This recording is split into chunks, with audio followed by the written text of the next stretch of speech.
하나님 말씀 찾아보겠습니다. 시편 23편 6절 말씀입니다. 시편 23편 6절 말씀입니다. 네, 다 찾으셨죠? 함께 한 목소리로 읽겠습니다. 시작! 내 평생의 선하심과 인자하심이 반드시 나를 따르리니 내가 여호와의 집에 영원히 살리로다. 아멘. 내 평생의 선하심과 인자하심이 반드시 나를 따르리니 내가 여호와의 집에 영원히 살리로다. 자, 여러분 코람데오라는 말 들어보셨나요? 코람데오 들어보신 분 손 한번 들어주세요. 코람데오 들어봤습니다. 저는. 나머지는 안 들어보셨고요. 네, 코람데오라는 말이 라틴어예요. 코람이라는 라틴어와 데우스라는 그 두 개의 단어가 합쳐진 겁니다. 이 코람은 뭐뭐의 면전에서, 뭐뭐의 앞에서, 데우스는 하나님. 그래서 코람데오는 하나님 앞에서 라는 의미가 있어요. 즉 하나님 면전에서 라는 의미입니다. 여러분들은 이 단어를 알고 계셨던 분들은 이 단어를 어떻게 사용하고 어떻게 느끼셨습니까? 평소에 코람데오 하면은 어떤 느낌이 드셨나요? 보통 코람데오라고 이야기를 할 때 내가 하나님 앞에서 바로 살아야겠다. 하나님 앞에서 내가 똑바로 살아야겠다. 그리스도인으로서 하나님 실망시키지 않고 하나님께서 말씀하신 대로 내가 잘 살아봐야겠다 라는 생각을 갖고 코람데오 외치면서 살아갑니다. 하나님께서 보고 계시다는 거예요. 누구를? 나를 보고 계신데 구체적으로 생각해보면 내가 밥 먹는 것도 보고 계시고 내가 화장실 가는 것도 보고 계시고 내가 화낼 때도 보고 계시고 내 기분이 좋을 때도 보고 계시고 내가 죄 지을 때도 보고 계시고 내가 선을 행할 때 그리고 지금 우리가 함께 예배드리는 이때도 하나님이 보고 계시다라는 것을 인식하고 의식하면서 살아가는 사람들이 코람데오라고 하면서 이제 선포합니다. 일거수일투족을 다 알고 계신다는 거예요. 하나님께서 마치 나 개인의 CCTV 마냥 나를 항상 따라다니는 그 CCTV가 항상 나를 따라다니는 걸 다 보고 있는 거예요. 그 생각을 갖고 살아가는 사람들이 이렇게 고백하는 겁니다. 코람데오. 여러분 어떻습니까? 코람데오 하면서 살고 싶으신가요? 동혁이 끄덕였는데 코람데오 하면서 살고 싶어요? 하나님 앞에서 어떠세요? 불편해요. 사실 되게 불편해요. 하나님께서 내 모든 삶을 다 보고 계신다? 되게 불편할 거예요. 싫을 겁니다. 우리는 누군가가 우리를 쳐다보면은 그걸 불편하게 느껴요. 부담스러워합니다. 그런데 마치 누군가가 나를 감시하듯이 쳐다본다? 라고 했을 때 더 불편하고 더 부담스러운 거예요. 저도 코람데오라는 말 자체가 너무 부담됐어요.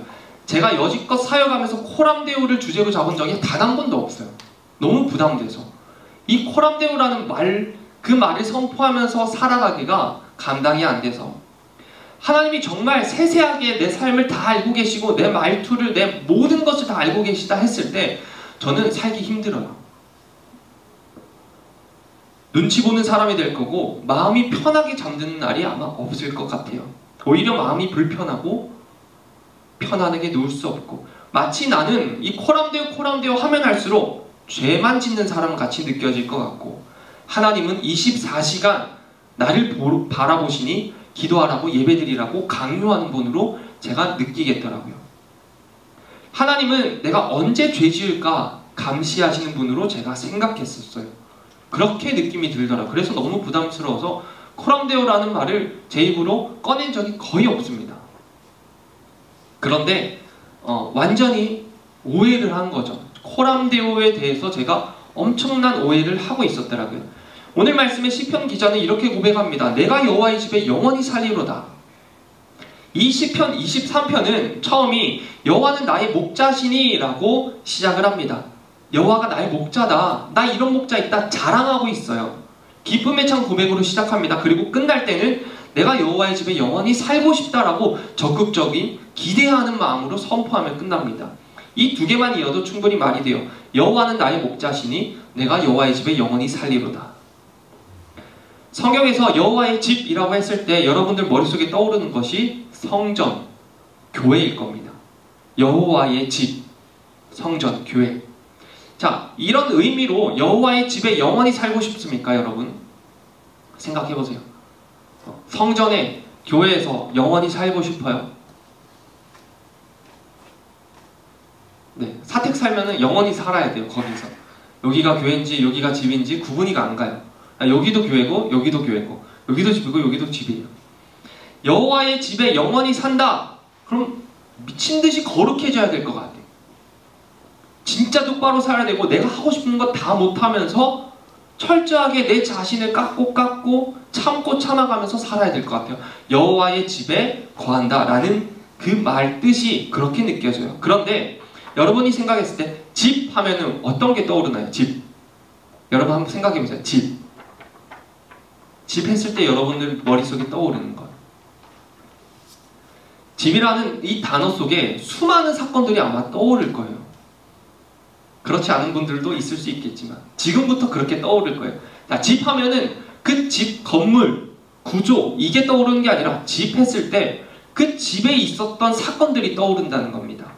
저는 집 하면 떠오르는 것이 초등학교 때 동네 친구들이 요즘에는 그런 문화가 거의 없는데 저 초등학교 때는 동네 애들이 다 그 마당에 나와가지고 같이 놀았어요. 그래서 놀이터 가가지고 그거 알죠? 물로 흙공 만드는 거 해보신 분 계세요? 흙공? 민영이? 네, 이렇게 또 가깝네요. 나이 차이가 얼마 안 나니까 민영이랑 저랑. 자, 이렇게 동네 친구들이랑 놀고 있는데 밥 먹을 때가 되면은 창문이 여기저기서 열리면서 영서가 밥 먹어라 라는 소리가 이제 들려요. 그럼 저쪽 집에서 누구야 밥 먹어라, 누구야 밥 먹어라 이런 소리를 듣는 그 장면이 집 했을 때 저는 생각이 나더라고요. 그리고 또 집 하면은 11시 예배 때 아동부 예배 끝나고 나서 친구들 다 데리고 저희 집 가가지고 라면 끓여 먹고 서프라이즈 보는 그때가 생각이 나요. 또한 요즘에 집 하면은 사랑하는 아내와 여유롭게 쉬고 즐기는 그 모습이 떠올라요. 그러니까 건물이 떠오르는 게 아니더라고요. 집 했을 때 함께한 사람들과 함께 만들어간 행복한 시간들이 떠오릅니다. 오늘 말씀의 시편 기자가 여호와의 집에 영원히 살고 싶다라고 고백했는데 마찬가지예요. 실제로 이 여호와의 집이 가리키는 것은 성전이나 교회, 건물이 아니라 선한 목자의 가족, 그리고 함께 지냈던 양떼, 그들과 함께 보냈던 즐거웠던 시간들, 그게 떠오르는 겁니다. 그 시간이 너무 즐겁고 행복하니까 여호와의 집에 영원히 살고 싶다는 거예요. 뭐 건물 좋다고 거기서 평생 살고 싶겠습니까? 아무리 건물이 좋아도 함께 사는 사람이 불편하면은 거긴 못 사는데. 그러니까 이 집에 살고 싶다? 그 집에 살았던 기억이 너무 좋은 거예요. 여호와 하나님과 함께 살았던 시간, 그리고 함께 있었던 사람들과의 시간이 너무 편안하고 좋았던 거예요. 그러니까 내가 여호와의 집에서 영원히 살고 싶다라는 고백이 나오는 겁니다. 아마 너 오지마, 이제부터 여호와의 집에 오지마 해도 올 거예요. 그 정도로 이 여호와의 집이 너무 좋아서 선포하는 고백입니다. 자, 우리가 지금까지 시편을 쭉 봤는데 지금까지 나오는 목자는 선한 목자입니다. 무자비한 목자도 아니고요, 냉정한 목자도 아니고 사꾼 목자도 아니고 선한 목자예요. 이것을 분명히 기억해야 됩니다. 우리가 죄 짓는 거 기다렸다가 후들겨 패는 그렇게 감시하는 선한 목자가 아니라 선한 목자, 그분은 우리를 도와주시려고 우리를 위해서 밤도 자지 않고 열심히 수고하고 노력하는 그 선한 목자라는 거예요. 근데 저처럼 코람데오라는 말을 오해해서 여호와 하나님 앞에 선 신앙생활, 앞에 선 살아가는 삶인데 제가 부담스럽게 느꼈듯이, 만일 오늘 시편 기자가 여호와 하나님 앞에 서 있을 때 부담스럽게 느꼈다면 이렇게 고백했을 것 같아요. 주님이 나의 모든 언행을 알고 계시고 감시하고 계시니 주의 전에 사는 것이 되게 부담됩니다 라고 주님한테 고백하지 않았겠어요? 주님이 나의 목자 되시니 제가 좀 불편합니다. 여호와의 집에 내가 오늘까지만 살겠습니다. 다시는 여호와의 집에 살지 않겠습니다. 불편했다면, 부담스러웠다면 이렇게 고백했지 않았을까요? 근데 지금 그런 고백이 아니라 내가 여호와의 집에 영원히 살고 싶습니다. 내가 여호와의 면전에서 영원히 살고 싶습니다. 하나님 보는 앞에서 내가 영원히 살고 싶다라고 고백하는 거예요. 이 고백이 진짜일까요? 아니면 그냥 하는 말일까요? 근데 시편 23편 말씀을 듣다 보니 저 고백은 진짜입니다. 여지껏 우리가 배워왔던 대로 이건 진짜예요. 한 해에 걸친 양떼 생활을 회상하다 보니 저 고백이 나오는 거예요. 양떼가 목자의 돌봄을 받아서 한 해 동안 살아가는 삶을 생각하다 보니 와, 여호와의 집에 사는 게 진짜 좋구나. 그리고 자기 인생 가운데 역사하시는 하나님을 하나둘 떠올리다 보니 여호와의 집에 영원히 살고 싶다라는 고백이 나오는 겁니다. 우리가 지금까지 나눴던 말씀 제가 다시 쭉 한번 훑어볼 거예요. 1, 2, 3, 4, 5, 6절까지 전체를.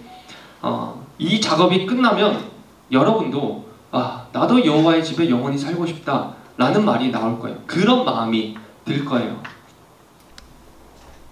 봅시다. 자, 첫 번째 1절.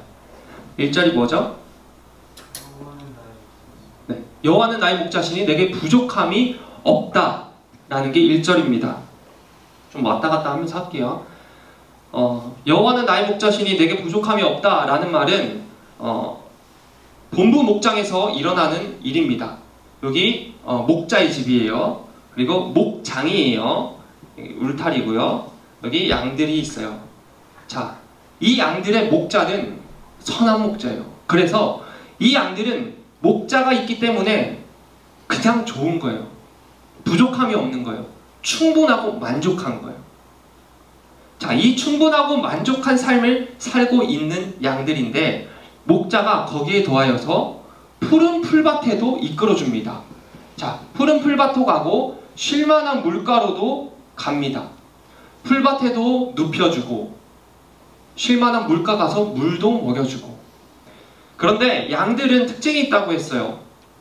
편안하게 누우려면은 4가지 문제가 해결돼야 된다고 했습니다. 외부로부터의 문제, 그리고 내부 문제, 그 다음에 질병의 문제, 배고픔의 문제.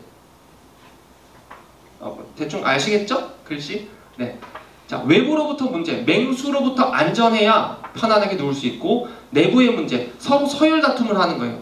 들이받고 스트레스 받는 거예요. 이 스트레스 받는 상황이 없어야 편안하게 누울 수 있어요. 질병, 기생충, 그리고 진드기 이런 것부터는 안전해야 누울 수 있고요. 배고픔의 문제, 양은 배고프면은 못 눕는데요. 자, 이런 것들이 해결이 돼야 양이 푸른 풀밭에 가서도 편안히 눕고 쉴만한 곳 가서 먹을 수 있는데 이것을 해결해 줄 수 있는 사람이 목자밖에 없대요. 양 스스로가 이 문제를 해결할 수가 없는 거예요. 목자가 이거를 다 해결해 줍니다. 자, 그러면은 이따금씩 이런 것들을 해결해 주면서 푸른 풀밭도 갔다가 쉴만한 물가로도 데려갑니다. 풍성한 삶을 살게 해줘요. 그런데 이 양이 너무나도 약하고 너무나도 연약해서 자주 뒤집어져요. 자, 뒤집어지면 이렇게 되는 겁니다.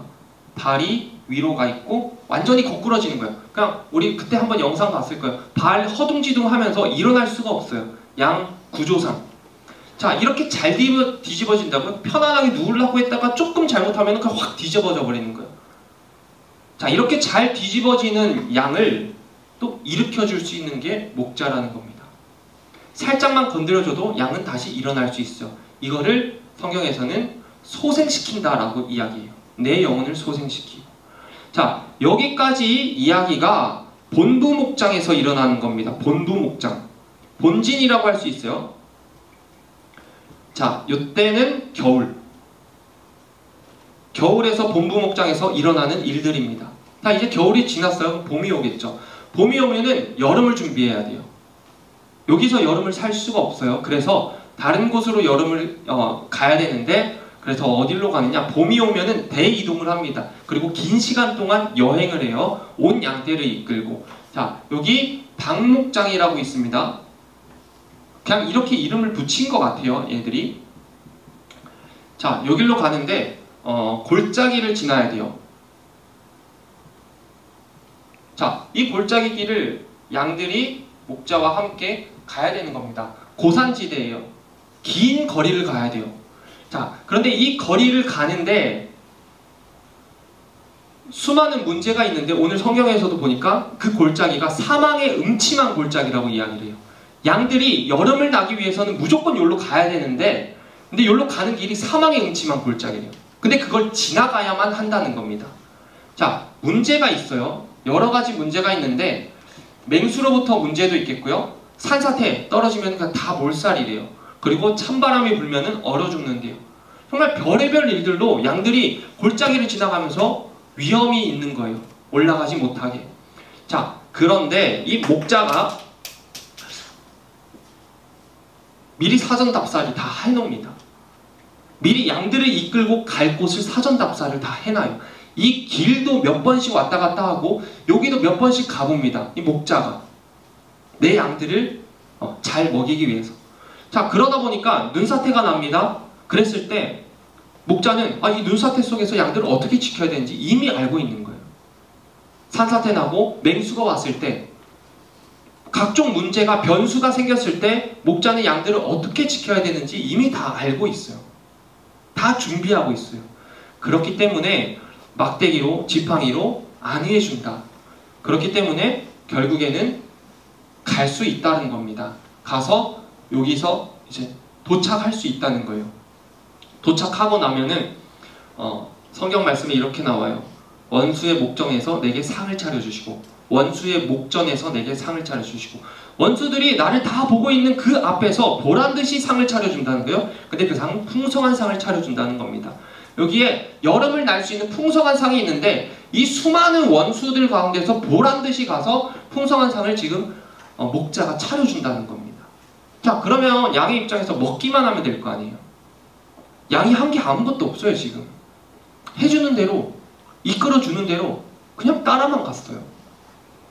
그럼 가서 이제 풍성한 창이 차려져 있어요. 먹기만 하면 되는데 또 문제가 있어요. 자, 여기가 여름인데 여름은 여름은 파리철이고 온병철입니다. 파리철이고 온병철. 그러니까 여름에 이 파리 때문에 온병 때문에 양들이 미치는 거예요. 아무리 풍성한 상이 차려져 있다 하더라도 이 파리와 온병 때문에 여름이 최악의 여름이 될 수 있는 거예요. 그래서 그것을 방지하기 위해서 목자는 기름을 사다가 양의 머리에 부어줍니다. 자, 양의 머리에 기름을 부어주면은 이제 코파리가 코에 앉지도 못하고 알을 낳지도 못하고 그리고 머리, 이마에 보통 온병이 옵는데요. 근데 양들은 애정 표현을 할 때 이마를 부딪히고 싸울 때 이마를 부딪혀서 온병이 옵는데 그 온병으로부터 기름을 칠해 놓으면 안전한 거예요. 이것까지 목자는 다 생각해 놓은 겁니다. 그래서 결국에는 풍성한 상을 먹을 수 있다. 자, 그리고 나서 이제 가을이 오면은 가을만큼 이 양들에게 살찌게 하고 풍성한 계절은 없대요. 그렇게 가을을 보내고 이제 겨울이 올 때쯤 돼서 다시 여기로 본부 목장으로 오는 겁니다. 이게 양의 1년치예요.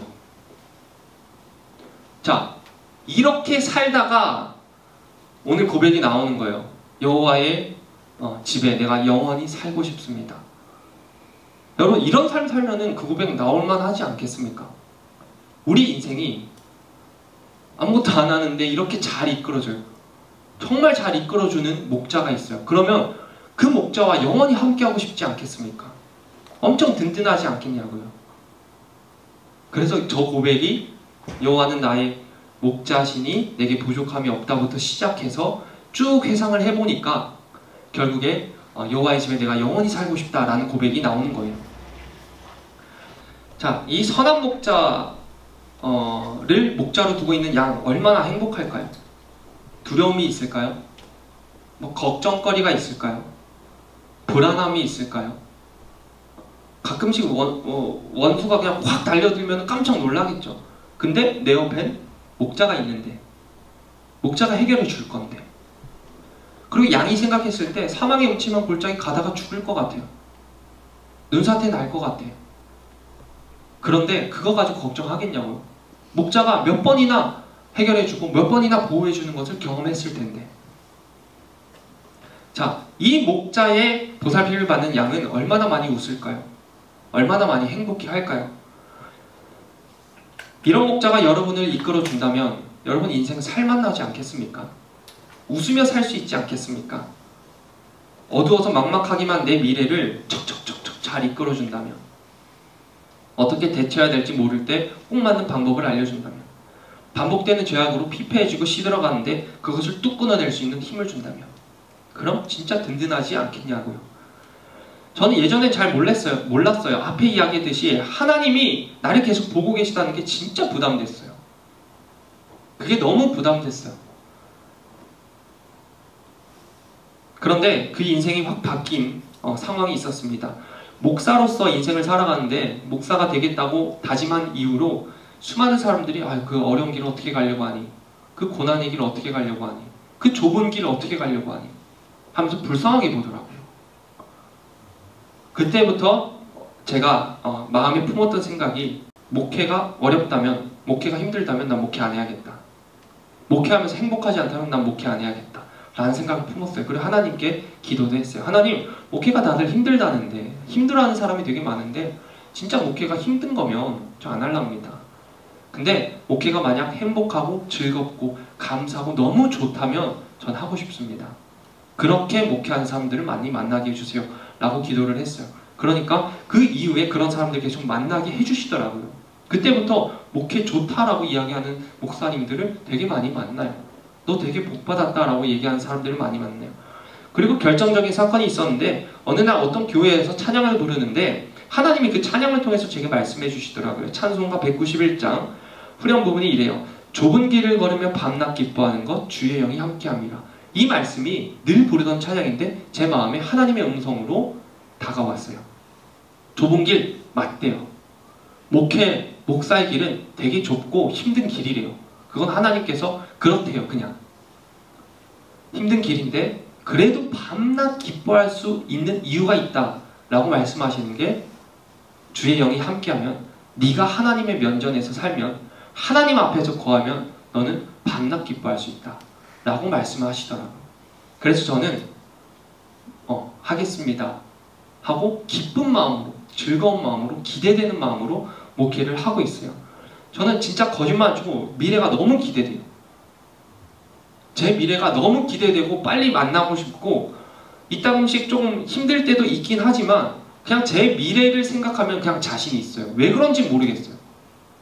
근거가 없어요. 그냥 현실적인 근거가 하나도 없어요. 제 미래가 자신 있을 만한 제 인생의 현실의 근거가 하나도 없어요. 돈이 있겠습니까? 뭐 스펙이 있겠습니까? 뭐 인맥이 있겠습니까? 아무것도 없어요. 근데 자신이 있어요. 그게 저는 하나님으로부터 왔다 싶습니다. 하나님께서 나와 함께 한다는 것을 아니까, 여호와 하나님께서 네가 주의 전에 살면은, 주님과 가까이 있으면 넌 밤낮 기뻐할 수 있다라는 것을 말씀해 주신 그 하나님이 내 곁에 계시니까 그거 하나만으로도 제 미래가 자신이 있어지더라고요.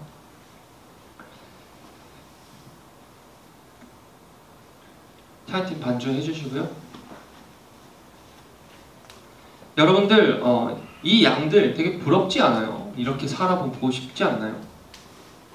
근데 양 부러워할 거 없어요. 오늘 이야기 때 시편에 나오는 그 양들 진짜 너무 부러워요. 근데 부러워할 거 없어요. 저 양이 바로 여러분이에요. 여러분이 저 양이에요. 그렇게 챙김받고 도움받고 안전하고 아무 걱정하지 않는 그 양, 고꾸라지면 일으켜주고 목마르면 물 갖다 주고 하는 그 양이 바로 여러분이라는 거예요. 선한 목자이신 주님께서 여러분을 그렇게 돌보고 계신다는 겁니다. 여러분을 그렇게 이끌고 계신다는 거예요. 여러분 분명히 기억해야 되고 분명히 인식해야 됩니다. 선한 목자이신 하나님께서 여러분 곁에 계십니다.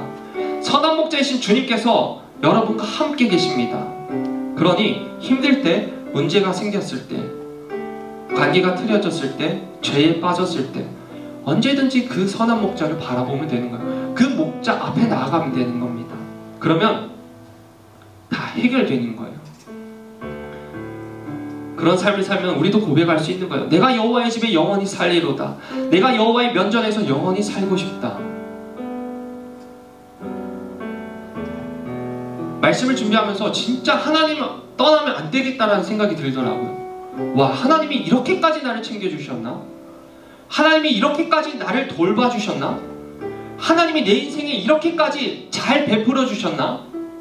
생각을 하니까 그렇더라고요. 정말 하나님이 사사건건 다 간섭하시면서 좋은 길로, 다치지 않는 길로, 최고의 길로 나를 인도하셨더라고요. 그래서 저도 말씀을 준비하면서 고백하게 됐습니다. 내가 여호와의 면전에서 영원히 살고 싶습니다. 내가 주님을 떠나지 않고 주님 앞에서 영원토록 살고 싶습니다. 그러면 하나님께서 여러분도 그렇게 사랑하시는데 도대체 왜 여러분의 선한 목자가 됐고, 왜 여러분에게 그렇게 베풀어 주시고 그 역할을 감당하시고 그렇게 여러분을 위해서 수고하시고 눈물을 흘리시고 왜 그렇게 인도하시는지 우리 아까 불렀던 찬양을 부르면서 좀 느껴왔으면 좋겠습니다.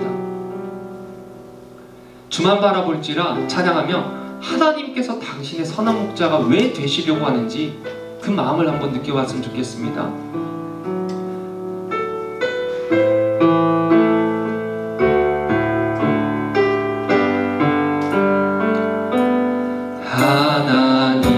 하나님의 사랑을 사모하는 자, 하나님의 평안을 바라보는 자, 너의 모든 것 창조하신 우리 주님이 너를 얼마나 사랑하시는지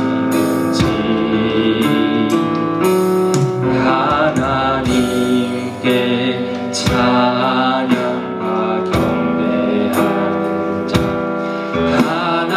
하나님의 선하심을 닮아가는 자, 너의 모든 것 창조하신 우리 주님이 하나님 사랑의 눈으로, 하나님 사랑의 눈으로 너를 어느 때나 바라보시고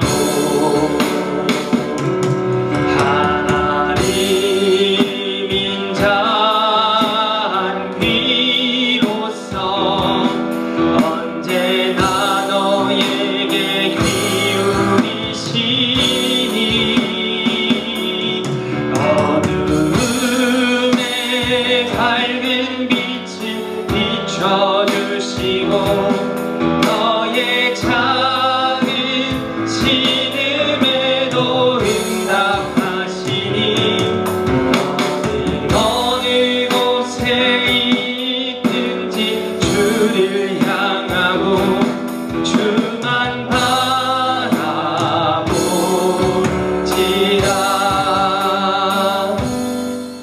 하나님께서 사랑의 눈으로 여러분을 바라보고 계셔요. 그 눈은 감시하려고 쳐다보는 게 아니라, 죄 지으면 후들겨 패려고 쳐다보는 게 아니라, 여러분을 사랑해서 그 사랑의 눈으로 여러분을 안전하게 하기 위해서, 좋은 길로 이끌기 위해서 하나님께서 여러분을 그래서 쳐다보시는 겁니다. 그거 불편할 게 없더라고요. 부담스러워할 이유가 없더라고요. 하나님께서 그 귀로 여러분들이 끙끙 앓고 있는 그 소리를 기울이십니다. 힘들면 부르짖는 것도 안 돼요.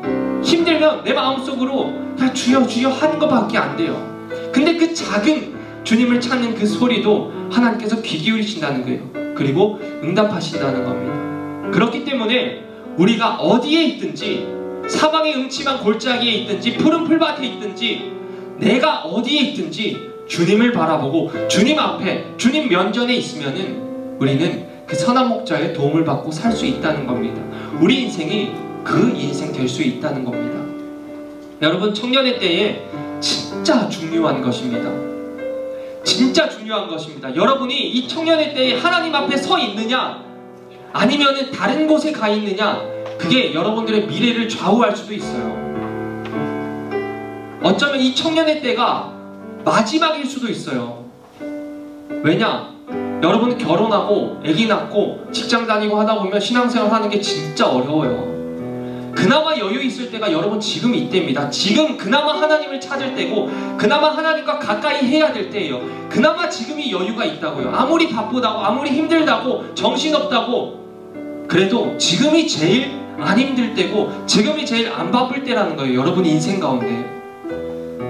그렇기 때문에 지금 하나님 앞에 내가 서느냐, 지금 여호와 하나님을 의식하면서 살아가느냐, 이게 여러분들이 청년의 때 너무 중요한 겁니다. 주께서 오늘 여러분들에게 말씀하십니다. 내가 너의 목자가 되어주겠다. 내가 너의 선한 목자가 되리라. 내가 너와 함께 하겠다. 내가 너를 평생토록 지켜줄게.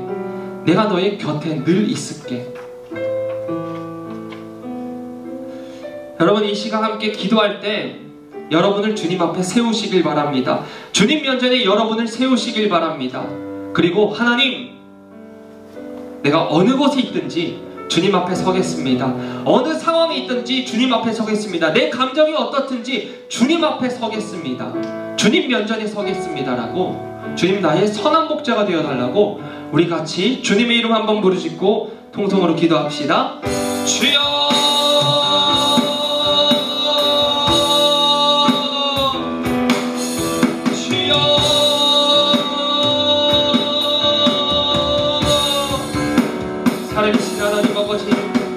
하나님 아버지, 여호와는 나의 목자시니 내가 부족함이 없고 내가 충분하고 만족합니다.